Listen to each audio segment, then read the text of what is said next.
వజ్రాల వ్యాపారి మొహుల్ చోక్సీని భారత్కు తీసుకొచ్చేందుకు ప్రయత్నాలు జరుగుతున్నాయి. ఈ నెల 12న బెల్జియం పోలీసులకు పట్టుబడ్డాడు చోక్సీ. పంజాబ్ నేషనల్ బ్యాంకు దాదాపు 14,000 కోట్లు ఎగేసి విదేశాల్లో తలదాచుకున్న ప్రధాన నిందితుడు మొహుల్ చోక్సీపై గతంలోనే సిబిఐ, ఈడీ కేసులు నమోదయ్యాయి.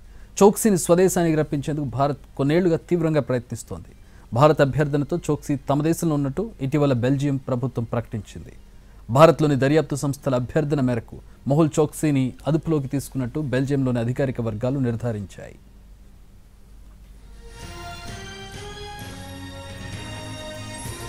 రెండు 2018లో పంజాబ్ నేషనల్ బ్యాంకును మోసం చేసిన తర్వాత గీతాంజలి జెమ్స్ వ్యవస్థాపకుడు చోక్సీ, అతని మేనల్లుడు నీరవ్ మోదీ విదేశాలకు పారిపోయారు.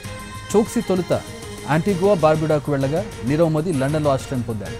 ఇటీవల ఇండియా పర్యటనకు వచ్చిన యాంటిగువా బార్బుడా విదేశాంగ మంత్రి చెత్ గ్రీన్ చోక్సీ తమ దేశ పౌరుడేనని పేర్కొన్నారు. ఆయన అప్పగించే విషయంలో ఇరు దేశాలు కలిసి పనిచేస్తున్నాయన్నారు. అందులోని చోక్సీ బెల్జియం పౌరసత్వం తీసుకున్నాడని గత నెల అక్కడి ప్రభుత్వం ధృవీకరించింది. 2 రోజుల క్రితం అక్కడ అరెస్ట్ చేశారు. మొహుల్ చోక్సీ ప్రస్తుతం బెల్జియం జైల్లోనే ఉన్నాడు. అనారోగ్య కారణాల రీత్యా బెయిల్కు దరఖాస్తు చేసుకునే అవకాశాలున్నాయి. తాజాగా బెల్జియం పోలీసులు చోక్సీని అరెస్ట్ చేయడంతో అతన్ని భారత్కు రప్పించేందుకు యత్నిస్తున్నారు.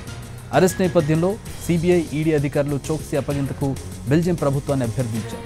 ముంబై దాడుల సూత్రధారి తాహూర్ రాణాను ఇటీవల భారత్, అమెరికా అప్పగించడంతో బెల్జియంలో చోక్సీ అరెస్ట్ ప్రాధాన్యం సంతరించుకుంది. మరోవైపు నీరవ్ మోదీని కూడా లండన్ నుంచి రప్పించేందుకు కేంద్ర ప్రభుత్వం ప్రయత్నాలు చేస్తోంది.